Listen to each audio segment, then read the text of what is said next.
Raju may be behind bars, but have ground realities changed? Have enough safeguards been brought in? What are the lessons from the Satyam scam? Joining us now, Gupta, former Executive Director at SEBI and the founder of Stakeholders Empowerment Services. Also joining us, Amit, the founder of Institutional Investor Advisory Services. Gentlemen, appreciate you joining us. Mr. Gupta, let me start by asking you whether the lessons have been learned from the Satyam scam and whether enough has been done from a regulatory point of view to enhance corporate governance. There was a lot of talk when the new Companies Act was being designed and being passed that this was actually going to be, in a sense, a Satyam-proof corporate affairs law.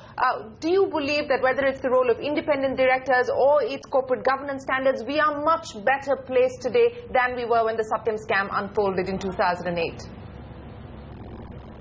Okay, thank you. Lessons were learned not today. They had started right from when the scam broke out, and certain actions were taken by the regulator. And moreover, over a period of last 5-6 years, many changes have happened, both in the Companies Act, in the listing agreement, and many regulations that SEBI has said. The main problem, as we have seen, was the failure of the audit system, failure of the board processes, and disclosures.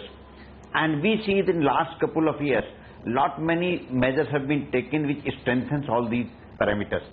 But if you say sufficient, no law can be sufficient, because there will always be loopholes, and even if there are no loopholes, creative people will find loopholes. And the most important thing is the role play. Even if the systems were not proper, if the people who were manning the systems, if they had played their role properly, then probably this would not have happened. And I would say very simply, if there in audit system there is a standard operating procedures, and if PwC people had followed a standard operating procedure, they would have discovered that there was no fixed deposits in the bank. So to me, okay, let me address that. Okay, so you believe it was a failure as far as the auditors were concerned. Amit, Tandon, let me take that point forward. PwC has reacted. It's come out with a statement saying it's actually disappointed with the verdict, and it believes that the two former auditors of the firm will challenge this order legally. But on the issue of the role and responsibility of auditors, do you really believe at this point in time there is a need for us to overhaul the IiAS? Absolutely, you're absolutely right when you talk about that. If you look at it and if you go back to the events which had happened, the SEC had a fine of, I think, a little over $25 million on PwC, which actually, in other words, the PwC paid out the ADR holders about $25.5 million. In addition, SEC also passed strictures against PwC India, but here they seem to have got away with a rap on the knuckles. But let me make one other point. While there is some excitement about the fact that, look, there is a judgment and white-collar crime, or people who commit white-collar crimes will be held accountable. Let's remember, this was a self-confessed Ramlinga Raju admitted that he'd frauded the company and the shareholders of about 5,000 crores. And then we've taken about 6 years. Now, in case he'd not said it and someone else had kind of just spoken about it and then the regulators had got to it, I think we would still be talking about what needs to happen, what does not need to happen, the changes we need to see. So I think 6 years for a self-confessed crime is an incredibly long wait. It is an incredibly long wait, and I want to get both of you to comment on that. Mr. Gupta, if you could pick up on that point, because the Confederation of Indian Industry has also issued a statement saying that justice needs to be a lot swifter. The CBI has come out with a press release saying that in record time, the CBI had actually filed a charge sheet in this matter. If I remember correctly, it took about 10 months for the CBI to file the charge sheet in this matter. And we're talking about a verdict now that it's taken 6 years for us to see the light of day. I totally agree with Amit. It was a self-confessed crime which was done in front of media, and it was very clearly articulated by Ramalingam Raju that how he did the crime. And then we have taken 6 years. But rather than blaming the judges or CBI or something, we have to look into the entire system. First, as we were listening to other people this morning, first of all, we have very poor infrastructure. Secondly, proper manpower is not there, properly trained manpower is not there. Third, our legal system itself is such that it takes ages. And I remember order of Justice Kehar in Sahara matter, where he has said that we had given 85 hearings to Sahara. Now, if that is the system in our country where hearing after hearing takes place and volumes are written, in my opinion, here it was a self-confessed crime, and it was a proven fact that the fixed deposits were not there, nothing was there. So it should have taken shorter time. But again, as Amit has pointed out, it is a system, and now it is not the end of the story here. It will go to High Court, then it will go to Supreme Court. So absolutely. I don't know how many more years. Recourse.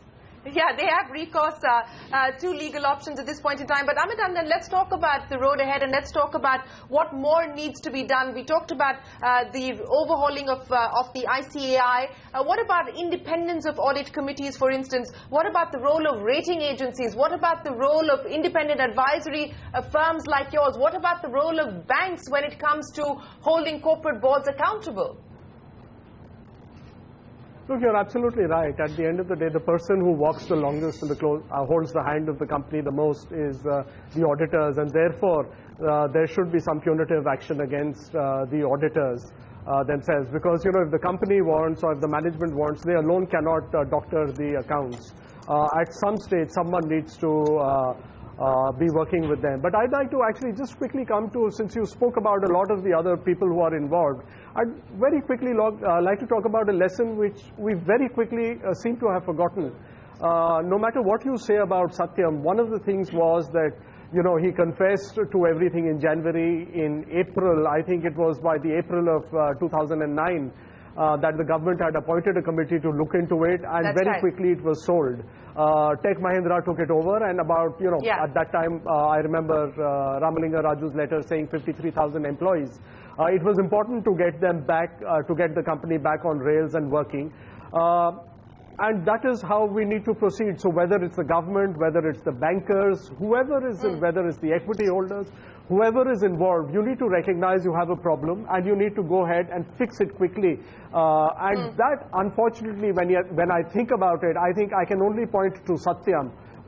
For whatever reason, we hit a sweet spot, we arrived at a solution, and after that, we've let a host of other companies go down the tune. We've let productive assets go to waste.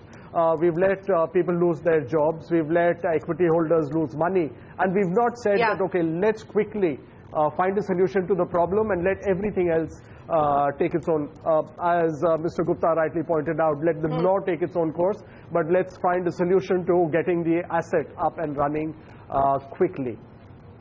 So who should take the lead in that? We need to be reminding about it. Exactly. So do you believe that it should then be government intervention? It has to be the bank.